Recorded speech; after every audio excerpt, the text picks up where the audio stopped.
Yuk, roll. Oke, Abang Kak Indah kemarin setelah bisa dibilang melakukan somasi ya. Seperti apa sih Bang sekarang ke depannya akan seperti apa? Ini saya garis bawahi dulu ya, Iya. tingkat somasi loh. Saya belum melakukan langkah-langkah somasi. Hmm. Tentunya seperti yang saya sampaikan kemarin, ini kan bersahabat mereka ya. Jadi ketidaksesuaian pendapat tentang suatu fakta, Hmm.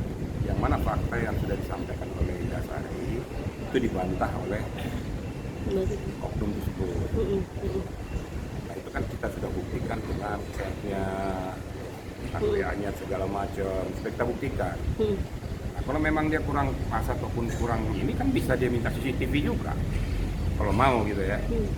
Tapi namun saya sebagai kuasa hukumnya berusaha untuk memediasi agar kedua belah pihak ini jangan lagi berseteru, cukup close di tempat lah gitu. Karena mereka sama-sama artis, mereka juga mencari reputasi, kehidupannya kan di sana. Jadi jangan saling menjatuhkan.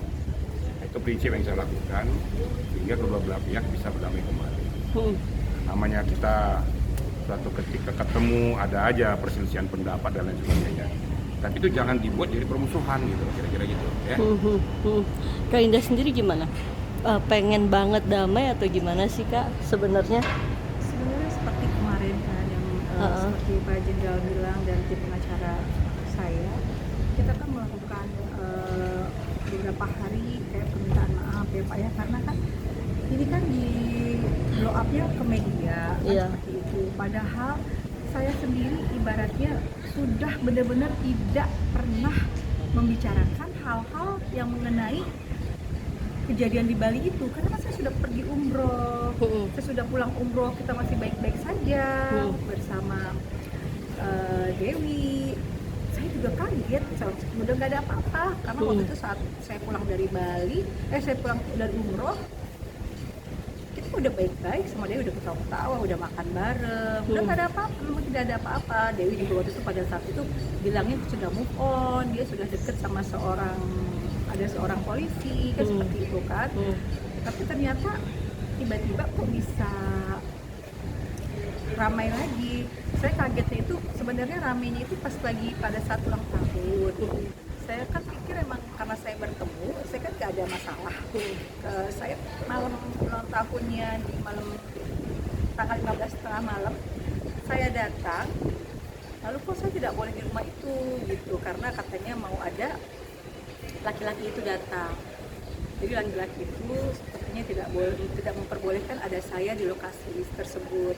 Saya shock banget, saya kaget banget, shock, kaget. Saya cuma berpikir salah saya apa? Kalau dari Dewi bilang saya berbicara tentang perselingkuhan, saya kan udah tidak bicara apa-apa lagi. Saya umroh, saya pulang umroh, dan saya benar-benar sudah tidak bicara apa-apa lagi. Yang selalu bicara apa-apa itu adalah live-nya. Dia selalu bilang saya tidak menyinggung, dia tidak menyinggung. Itu benar-benar menyinggung, sangat-sangat menyinggung. Setelah pulang umroh udah beberapa hari Bang, aku juga benar-benar nggak mau menegur karena aku pikir sudahlah gitu. Tapi kan lama kelamaan kok kicauannya semakin parah, sampai dibilang saya itu pansos, sampai dibilang saya itu membesar-besarkan masalah. Padahal kan saya tidak gitu Pak.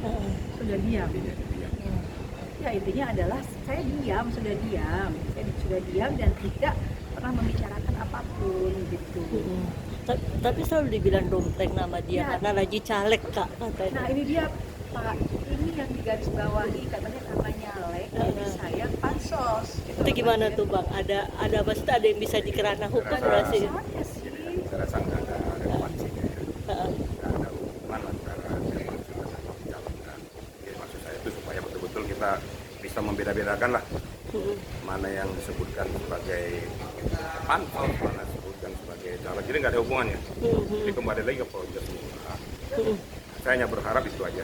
Jadi kalau saya masih bisa mediasi, saya mediasi supaya kedua belah pihak berbaikan kembali.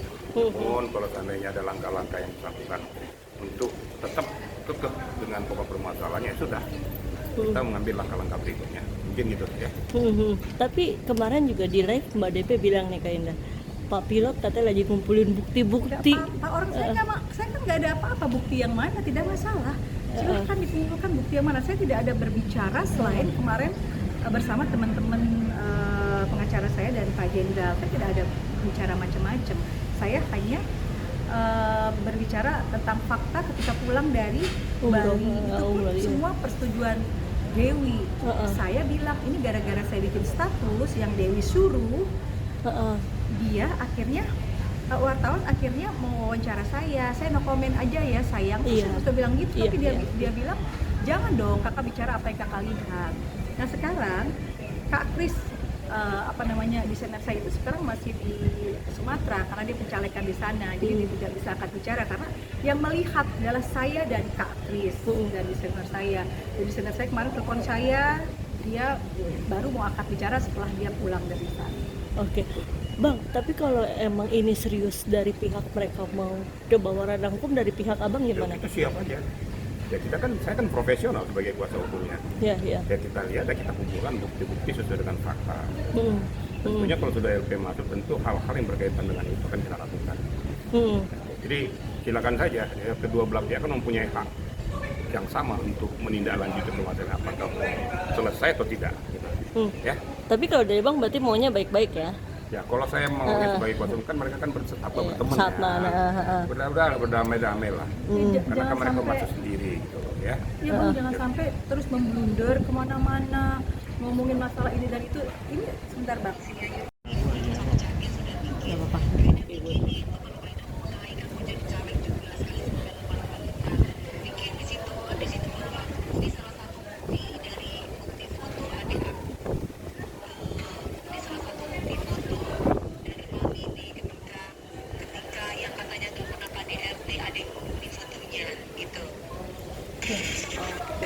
Jadi ibarat kata kalau bicara pansos, dari mana saya pansos? Justru saya ya udah ngapain?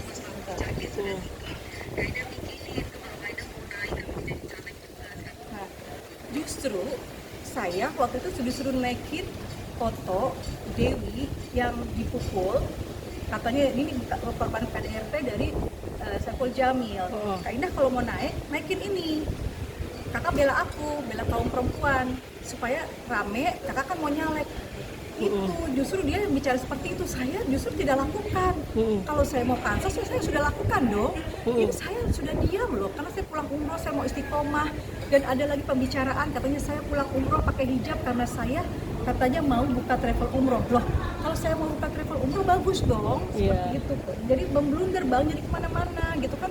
Saya pengen lebih baik hidup saya buka travel umroh, bukan mau buka diskotik, kan seperti itu. Jadi itu aja. Jadi ini kenapa memblunder, karena saya tidak pernah membesar-besarkan masalah, itu aja sih. Sakit hati nggak sih kak? Bentar 2 menit bang, sakit hati nggak sih kak dengan selalu dibilang pansos, terus tadi dibilang banget karena di sini banyak banget gambar-gambar apa sih dia selalu adik, dia kan tadi bilang adik kan? Iya. Ini adik saya dipukul seperti itu kan, kakak bilang dong ke media ini bukti bahwa foto adiknya kakak itu dipukul melakukan KDRT si SJ, dibilang seperti itu kan. Nah kalau kakak mau naik namanya, kakak besarin ini, tapi kan aku nggak lakukan itu. Ya, kalau mau pansos dari kemarin aja aku sakit hati banget sampai aku dibilang kenal sekilas, kenal biasa dari mana? Wi, saya setiap malam nemenin kamu yang selalu teleponin aku lagi dimanapun aku ditelepon seperti itu, contohnya seperti ini kasarannya. Bukan bang, ini apa? biar nggak blunder bang, biar nggak blunder. Iya, seperti ini kan. Oh itu,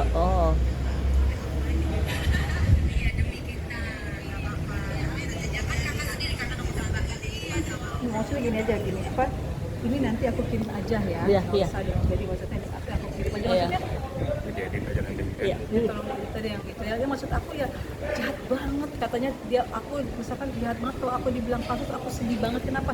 Astagfirullahaladzim.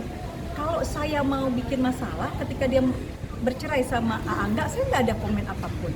ketika dia pertama kali bertemu sama si laki-laki ini, saya yang mengantarnya pertama kali bertemu. Kalau saya mau pansos pertama kali saya langsung ngomong sama media, tapi kan enggak, jemput saya diam. Ini kan saya semut juga kalau diinjek kan gigit juga gitu loh. Itu aja sih intinya adalah jangan jadi kemana-mana. Ada batas waktunya nggak kak? Kan kesabaran orang ada waktunya gitu bang. Ada satu saat meledak. Saya sampaikan kemarin dalam waktu Heeh. konferensi saya. Saya kasih waktu 7 kali 24 jam. Oh. 7 kali 24 jam untuk merenung. Kembali lagi apa yang saya pesankan. Saya tidak berharap itu bermuara ke hukum. Tapi saya masih berharap bahwa itu dimediasi, mereka kembali kumpul, yang bersaudara, yang berteman, yang berkerabat, itu aja. Tapi kalau seandainya langkah-langkah ini tidak bisa dilakukan, tentu ada tahap-tahap. Saya demikian, jadi jangan kita mengejar konsumasi segala macam. Nah, saya nggak berharap seperti itu. Tapi andaikan itu tidak bisa terpenuhi, yang penting tentu kan masing-masing pihak kan mempunyai hak. Iya. Ya. Karena sampai hari ini masih berbicara, kemarin tuh masih berbicara, dan itu sakit banget rasanya, ya Allah ya Tuhan. Aduh, saya dibilang pansos, saya dibilang hanya kenal biasa, padahal Mami sudah menganggap seperti Mami ini sudah seperti anak, dan Dewi bilang selalu manggil kakak sayang, kayak gitu. Oke, ada yang boleh sampaikan aja kak? Saya rasa itu aja ya. Itu, Terlalu banyak nanti kita kasih komentar nanti malah jadi blunder. Ya, intinya Pokoknya gitu inti aja. pokok permasalahan seperti itu aja, bahwa apa yang dilakukan oleh Indasari itu sesuai dengan permintaan yang bersangkutan. Itu aja. Ada bukti-bukti fakta, kita ada semuanya. Kalau dia mau menghindar dari situ, kalau memang mau melakukan itu pada saat foto dibilang pokok segala macam, ayo kita buktikan. Buktikan aja dengan CCTV itu. Akan dibuka nggak sih bang CCTV itu atau seperti Tentunya apa? kan harus kita bikin LP dong. Iya. Berarti kan resmi secara hukum. Kalau kita minta kepada tempat di mana dia berada, ya kita buka CCTV. Mungkin gitu aja ya. Oke. Oke.